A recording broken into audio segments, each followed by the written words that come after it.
Hello दोस्तों, आज हम डिस्कस करने जा रहे हैं नेशनल न्यू जो एजुकेशन पॉलिसी आया है, नेशनल एजुकेशन पॉलिसी 2020, उसके बारे में हम डिस्कस करेंगे। उसके इम्पोर्टेंट पॉइंट्स आपको बताएंगे और उसमें क्या क्या पॉजिटिव है, क्या नेगेटिव है, ये भी आपको बताएंगे। प्रोज क्या है, कॉन्स क्या है, तो उसके बारे में बताएंगे। चलिए शुरू करते हैं। तो पहला जो प्रोज है वो है फ्लेक्सिबिलिटी इन चूजिंग सब्जेक्ट। जैसे आप देख सकते हैं, फ्लेक्सिबिलिटी इन चूजिंग सब्जेक्ट। पहले क्या होता था कि कोई भी स्टूडेंट +1 +2 में क्या होता था 11th-12th में, कि सिर्फ साइंस है तो साइंस के सब्जेक्ट पढ़ने पड़ेंगे, आर्ट्स है तो आर्ट्स के सब्जेक्ट पढ़ने पड़ेंगे, और मेडिकल है तो मेडिकल के सब्जेक्ट पढ़ने पड़ेंगे, या कॉमर्स है तो कॉमर्स के सब्जेक्ट पढ़ने पड़ेंगे। पर जब से न्यू एजुकेशन पॉलिसी जो आई है, उसके तहत आप जो आर्ट्स वाला है वो साइंस के सब्जेक्ट पढ़ सकता है। अगर आप PCM लेते हैं, फिजिक्स केमिस्ट्री मैथ, तो आप हिस्ट्री पॉलिटिकल साइंस भी पढ़ सकते हैं। बायो लेते हैं फिर भी आप पॉलिटिकल साइंस पढ़ सकते हैं। तो ये एक एडवांटेज हुआ है, प्लस पॉइंट हुआ है इस न्यू एजुकेशन पॉलिसी का, और ये बहुत ही अच्छा है। ये एक बहुत ही इम्पैक्टफुल पॉइंट है, क्योंकि हमें फ्लेक्सिबिलिटी होगी चूज़ करने के लिए। अगर मुझे फेवरेट सब्जेक्ट पॉलिटिकल साइंस है या हिस्ट्री है तो मैं वो ले सकता हूँ, साथ में मेडिकल भी, नॉन मेडिकल भी ले सकता हूँ। तो ये एक अच्छी बात है। सेकंड जो पॉइंट है वो है, नया एक रूल आया है। 10+2 था पहले, सिर्फ 10th और 10+2 होता था, पर अब क्या होने लग गया है, ये 5:3:3:4 का रेशो होना है। तो इसको मैं समझाऊंगा अभी एक एक करके। तो जो पहला 5 है उसको 2 पार्ट में डिवाइड कर दिया गया है, 3 ईयर्स। तो अब क्या हुआ है कि 3 ईयर्स से एजुकेशन शुरू होगा। पहले 5 या 6 ईयर से शुरू होता था, अब 3 ईयर से शुरू होगा, और 6 ईयर्स तक जो होगा वो प्री होगा, जो प्रेप होता है, जो बच्चों को वहाँ पे पढ़ाना बिठाना सिखाते हैं। तो 3 to 6 वही होगा। उसके बाद जो लास्ट फिर जो नेक्स्ट 2 ईयर्स होगा उसमें 1 और 2 होगा। 1/6 के बाद जब 6 साल का बच्चा हो जाएगा, उसके बाद 1 और फर्स्ट और सेकंड क्लास दिया जाएगा उसको। उसके बाद अब 3 ये समझाते हैं 3 क्या होता है। तो ये जो होगा प्रिपरेटरी पीरियड होगा। जो नेक्स्ट 3 क्लासेस होंगी, राइट, वो प्रिपरेटरी पीरियड में होगी। इसमें क्या होगा, ये क्लासेस है थर्ड फोर्थ फिफ्थ। तो ये 3 क्लासेस है। इसमें एक्टिविटीज़, रिसर्च बेस्ड ज़्यादा नॉलेज या ज़्यादा पढ़ाई होगी। इसमें एक्टिविटीज़ बताया जाएगा, कैरिकुलम बताया जाएगा, कुछ नए तरीके से उसको पढ़ाया जाएगा एग्जाम्पल देके। उसके बाद 6 to 8 जो 2 क्लास होगी, 6, 7, 8 जो 3 क्लास होगी, उसमें क्या होगा, जो नेक्स्ट थर्ड है, इसमें होगा मिडिल स्टेज। इसको मिडिल स्टेज नाम दिया गया है। इसमें क्या होगा, साइंस, मैथ्स, आर्ट्स ये सब पढ़ाया जाएगा इसमें 6 to 8 में, 8th में। और जो भी डिफरेंट सब्जेक्ट है, मेन सब्जेक्ट है, उसकी स्टडी होगी 6 to 8th क्लास में। फिर जो फोर्थ पैरामीटर है, जो 4 साल का है, ये नेक्स्ट 4 है, ये 9 to 12 होगा। 9, 10th, 11th, 12th क्लास, इसको कहा गया है सेकेंडरी स्टेज। इसमें क्या होगा, स्टूडेंट को चॉइस होगा कि वो क्या लेना चाहता है, क्या करना चाहता है आगे। उस हिसाब से वो सब्जेक्ट को चूज़ करेगा, like art, commerce, science, math, science, इसमें से कोई भी सब्जेक्ट लेके 9 to 12 वो चूज़ कर सकता है। तो ये तो ये हो गया 5:3:3:4 वाला रूल हो गया। उसके बाद फ्रॉम 6th, अब ये क्या होगा कि पहले इंटर्नशिप को इतना इंपॉर्टेंट नहीं दिया जाता था, पर 6th क्लास से इंटर्नशिप को इम्पोर्टेंट दिया जाएगा। 10 डेज़ का जो होगा वो बैगलेस पीरियड होगा, जिसमें बैग ले जाना अनिवार्य नहीं होगा स्टूडेंट के लिए 10 डेज़ का। तो इसमें क्या होगा कि उसको कारपेंट्री और जो वेल्डिंग और जो भी जो भी काम होता है डे टू डे लाइफ में, वो सिखाया जाएगा उसे।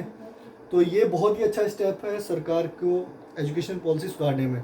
क्योंकि फॉरेन कंट्री में क्या होता है, जर्मनी में जाएंगे तो वहाँ पे ये होता है कि एक इंजीनियर या एक डॉक्टर को उतनी इंपॉर्टेंस दी जाती है जितना कारपेंट्री को उतनी इंपॉर्टेंस दी जाती है जितना एक इंजीनियर और डॉक्टर को दी जाती है। तो वहाँ पे कोई भी वर्क में फ़र्क नहीं है।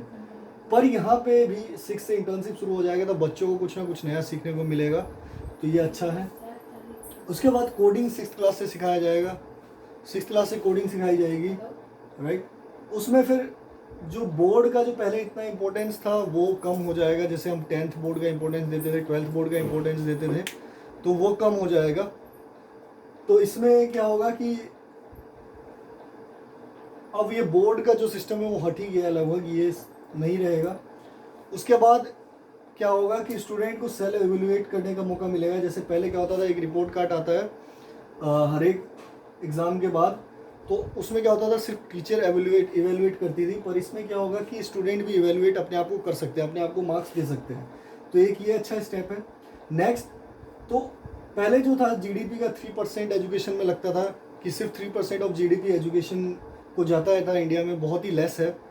पर अब क्या हो रहा है कि अब 6% ऑफ जीडीपी जाएगा इसमें, मतलब कि 6% जीडीपी सरकार खर्च करेगी एजुकेशन सिस्टम पे। तो ये बहुत ही अच्छा स्टेप है। उसके बाद पहले क्या होता था, रट्टा, कुछ एग्ज़ाम आया उसमें रट्टा मार के हमने एग्ज़ाम दे दिया, 30 क्वेश्चन 20 क्वेश्चन जो है वो उसी बुक में से या उसी में से आएगा तो हमने उसने रट्टा मार के कर दिया। पर ऐसा नहीं है, अब थोड़ा प्रैक्टिकल बेस्ड क्वेश्चंस आएंगे और उसको रट्टा मार के नहीं, उसको थोड़ा इंटेलिजेंस के साथ किया जाएगा, तो ये अच्छा है। उसके बाद ये तो हो गया हमारा +2 तक, जो 12वीं तक जो था वो सिस्टम हो गया। अब हम कॉलेज पे जाते हैं, आफ्टर 12th क्या होगा, तो अब मल्टीपल एग्जिस्ट करने का ऑप्शन आ गया है। इसमें क्या है कि अगर मान लीजिए, आपको एग्जांपल देता हूँ, बीटेक कर रहे हैं और 1 ईयर किया, आपको बीटेक पसंद नहीं आया कि मुझे बीटेक नहीं करना है, मुझे किसी और स्ट्रीम में जाना है, मान लीजिए आपको जाना है बीएससी में या बीकॉम में जाना है, तो उसमें क्या करेंगे कि आप 1 ईयर के बाद ड्रॉप आउट कर सकते हैं। और 1 ईयर में ये नहीं है कि आप दोबारा उसमें जाएंगे तो दोबारा से आपको फर्स्ट ईयर से स्टार्ट करना पड़ेगा, पर जो 1 ईयर का जो रेटिंग है वो आपको मिलेगा। 1 ईयर का जो बीटेक में आपने 1 किया उसका जो क्रेडिट है वो आपको मिलेगा, और वो नेक्स्ट कॉलेज में वो अप्लाई होकर आप सेकेंड ईयर में सीधा एडमिशन कर सकते हैं। तो ये 4 ईयर डिग्री जो होता है उसमें ये स्टेज है। अगर फर्स्ट ईयर के बाद आप करते हैं तो आपको फर्स्ट ईयर में अगर आप ड्रॉप आउट लेते हैं तो आपको सर्टिफिकेट मिलेगा, सेकेंड ईयर में आपको ड्रॉप आउट लेते हैं तो डिप्लोमा मिलेगा, थर्ड ईयर में बैचलर डिग्री मिलेगी और फोर्थ ईयर में बैचलर रिसर्च डिग्री मिलेगी, राइट। तो ये 4 स्टेजेस हैं, राइट। और उसके बाद मास्टर डिग्री आपको करना है, तो अगर आप बैचलर के बाद कर रहे हैं तो 2 ईयर्स का होगा, और अगर आप बैचलर रिसर्च के बाद कर रहे हैं तो 1 ईयर का होगा मास्टर, ठीक है। उसके बाद जो टॉप 100 कॉलेजेस है वर्ल्ड में, पहले इंडिया ने ये पॉलिसी नहीं थी कि उसको कैंपस ओपन किया जा रहा था, पर अब सरकार ने कह दिया जो टॉप 100 कॉलेज हैं वर्ल्ड के, वो अपना कैंपस इंडिया में इस्टेब्लिश कर सकते हैं, राइट। उसके बाद 4 years integrated degree program start हुआ है, राइट, फॉर टीचर। क्या 2030 तक क्या हो जाएगा कि हर एक टीचर बनने की जो एलिजिबिलिटी होगी उसको बीएड 4 इयर्स की करनी पड़ेगी, तो एक ये है। अब कॉमन नेशनल प्रोसीजर होगा टीचर सिलेक्शन के लिए, पूरे इंडिया में एक जैसा ही होगा, कोई स्टेट का उसमें इंटरफेयर नहीं होगा।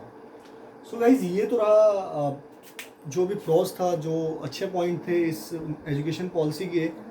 पर किसी साइड का अगर पॉजिटिव साइड है तो उसकी नेगेटिव भी साइड होती है, तो नेगेटिव साइड मैं आपको बताऊंगा, राइट।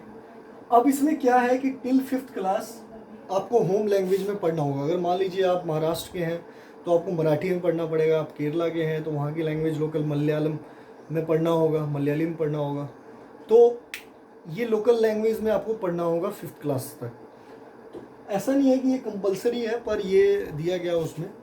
तो अब इससे क्या प्रॉब्लम होगी, अगर मान लीजिए कोई केरला में कोई स्टूडेंट है या कोई तमिलनाडु में है, तमिल पढ़ता है वो, राइट, तो क्या होगा कि वो अगर महाराष्ट्र, उसके फादर का ट्रांसफ़र हो जाता है और महाराष्ट्र में अगर स्कूल में नाम लिखवाता है टिल 5th, तो क्या होगा कि उसको अब मराठी में पढ़ने में दिक्कत आ जाएगी कहीं ना कहीं, क्योंकि वो अभी तक तो तमिल पढ़ रहा है, अब मराठी। तो ये पहला कौन से। सेकंड है कि हमें इसमें इंग्लिश प्रायोरिटी नहीं दी गई है, ऑप्शनल है इंग्लिश, कि इंग्लिश ले सकते हैं या नहीं भी ले सकते हैं, तो ये बात है। तो बिकॉज इंग्लिश आजकल के टाइम में बहुत इंपॉर्टेंट लैंग्वेज है, किसी भी पार्ट ऑफ वर्ल्ड चले जाइए आप, इंग्लिश का बहुत ही इंपॉर्टेंट है। वहाँ पे जाएंगे तो वहाँ पे एक इंग्लिश एक कॉमन बैरियर है, कॉमन लैंग्वेज है, जो अगर आप चाइनीज़ से मिलते हैं या जापानीज़ से मिलते हैं, अगर वो आप लोकल लैंग्वेज नहीं जानते उनके, ना वो हमारे लोकल लैंग्वेज जानती है, तो जो इंग्लिश है वो कॉमन ब्रिज है, राइट, वो कनेक्ट करती है डिफरेंट वर्ल्ड के कंट्री से। पर ये कम कर दिया गया है, इससे क्या होगा, जो कंपटीशन होगा हमारे यूके अमेरिका के बीच में वो थोड़ा कम हो जाएगा, ठीक है। उसके बाद कहा गया है कि जो लेफ्टिस्ट है, जो लेफ्ट पार्टी होते हैं सीपीएम वगैरह, वो कह रहे हैं कि इस बनाने से पहले, एजुकेशन पॉलिसी बनाने से पहले उनसे कोई राय नहीं ली गई और कोई स्टेट से नहीं पूछा गया है, सिर्फ ये सेंट्रल ने अपने आप ही जो भी आइडिया था वो सब अपने आप ही दे दिया उन्होंने।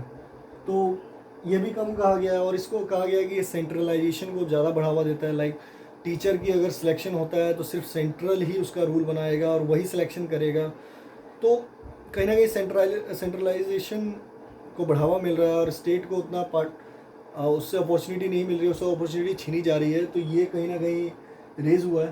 पर मेरे हिसाब से न्यू एजुकेशन जो पॉलिसी है बहुत ही अच्छा है, और ये जो पॉलिसी है इससे काफ़ी अच्छा इम्प्रूवमेंट होगा एजुकेशन। पर मेन इंपॉर्टेंट ये है कि ये पॉइंट जो है सबसे ज़्यादा इंपॉर्टेंट है। अगर जब तक सरकार पैसे नहीं देगी, जब तक ट्रेनिंग नहीं होगा टीचर्स का, क्योंकि सरकारी स्कूल का आपको पता ही है इंफ्रास्ट्रक्चर अच्छा नहीं है, टीचर्स की उतनी ट्रेनिंग अच्छी नहीं दी जाती है, तो जब तक ये 6% ऑफ जीडीपी नहीं अच्छे से स्पेंड होगा एजुकेशन सिस्टम पे, जब तक ये इसका कोई फ़ायदा नहीं है, राइट। तो हमें पहले ट्रेनिंग पे फोकस करना होगा, जो टीचर या स्टूडेंट की जो ट्रेनिंग है वो हमें अच्छे से देना होगा, सरकारी स्कूल्स को और इम्प्रूव करना होगा, उसका इंफ्रास्ट्रक्चर इम्प्रूव करना होगा, टीचर्स अवेलेबल करना होगा डिफरेंट सब्जेक्ट का, जो लाइक लोकल लैंग्वेज, संस्कृत, ये सब के टीचर अवेलेबल करने पड़ेंगे, जब ही जाके ये सही होगा। तो गाइज़ यही था मेरा new education policy. Please do like and subscribe my channel, और आगे भी ऐसे वीडियोज़ लाता रहूँगा। Thank you.